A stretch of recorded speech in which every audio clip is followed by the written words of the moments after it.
ආත අතීතයේ ගෞතම බුදුන් වහන්සේ ලෝකයට උතුම් ධර්මය දේශනා කරමින් සිටි කාලයට බුදුන් වහන්සේ මිනිස්යන්ට ජීවිතයේ සැබෑ සතුට ලබා ගන්නා මාර්ගය පෙන්වා දුන්නා. එහිදී බුදුන් වහන්සේ ඊතා ගැඹුරු සත්‍යයක් ලෙස කියා දුන්නේ මෙයයි. මනෝ පුබ්බංගමා ධම්මා. මෙම ගාථාවෙන් බුදුන් වහන්සේ අපට කියන්නේ අපගේ ජීවිතයේ ඇති සියලු දේවල් ආරම්භ වන්නේ අපගේ සිතින් කියන සත්‍යයයි.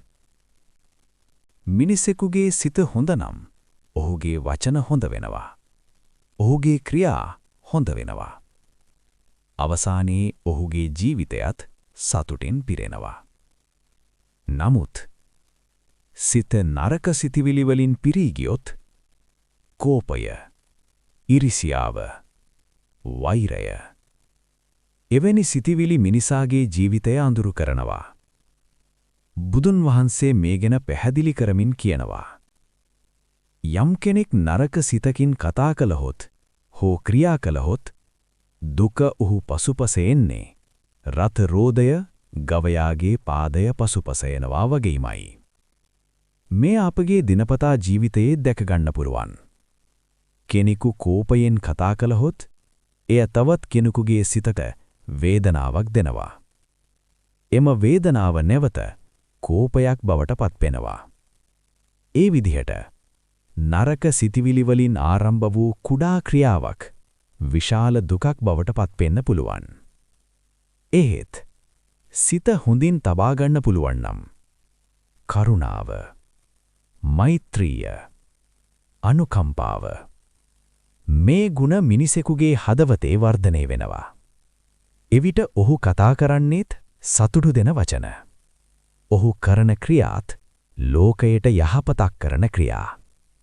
ඒ නිසා බුදුන් වහන්සේ අපට උගන්වන්නේ ජීවිතය වෙනස් කරන්න නම් පළමුව වෙනස් කරන්න ඕන අපගේ සිත කියලා. සිත පිරිසිදු කරගන්න පුදුවන් මාර්ගයක් ලෙස බුදුන් වහන්සේ දේශනා කළේ ධර්මය අහන්න, භාවනා කරන්න, මෛත්‍රී සිත වර්ධනය කරන්න.